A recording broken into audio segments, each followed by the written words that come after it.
गुरुजी, आता सर्व पितरी अमावस्या येते, तर त्याच्यासाठी काही घरगुती साधे सोपे उपाय सांगा. सर्व पित्री याचा अर्थ सर्व पित्रांची ती अमावस्या आहे. 42 पिढ्यांपर्यंत जे काही आपले पितृ स्वर्गस्थ झालेले आहेत, अशा पित्रांना आता प्रत्येकाचं कसं असतं की काही वेळेस अविधवा नवमीला श्राद्ध नाही केलं जात, किंवा आपले बरेचसे पितर वेगवेगळ्या तिथीला गेलेले असतात. आता प्रत्येक वेळेस ते पॉसिबल होत नाही, आणि विभक्त कुटुंब पद्धती जर कधी असेल, 2 भाऊ वेगवेगळे राहत असतील, तर आपण सगळ्यांनी त्यांच्या नावाने सर्व पित्रीला त्यांची एक आठवण म्हणून आपल्याला सर्व पित्रीला दुपारी 12 वाजता एक नैवेद्याचं ताट आपल्याला ठेवायचं आहे. मग ते तुम्ही टेरेसवर ठेवा, किंवा कुत्र्याला टाका, किंवा गाईला टाकू शकता. नाही जर कधी झालं तर सगळं एकत्रित करून आपण प्लास्टिक न टाकता खाडीत किंवा समुद्रामध्ये किंवा नदीमध्ये ते प्रवाहित करू शकता.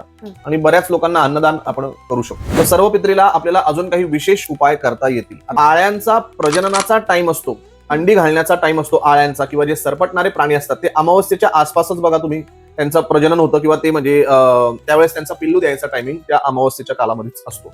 त्यावेळेस आपल्याला बाहेरचं परान्न खाणे, बाहेर जाऊन हॉटेलमध्ये काही खाणे हे शक्यतोवर आपण टाळायचं आहे. अमावस्येच्या दिवशी जेव्हा परान्न आपण खातो, कोणाच्याही हाताचा आपण ज्यावेळेस खातो, त्यावेळेस तो सगळा पुण्याचा भाग तो असा धुवून निघतो, म्हणजे ते पुण्य आपल्या पदरी पडत नाही. स्वतःच्या हाताने बनवून खाणे हा एक उत्तम उपाय आहे आपल्या पितृदोषासाठी.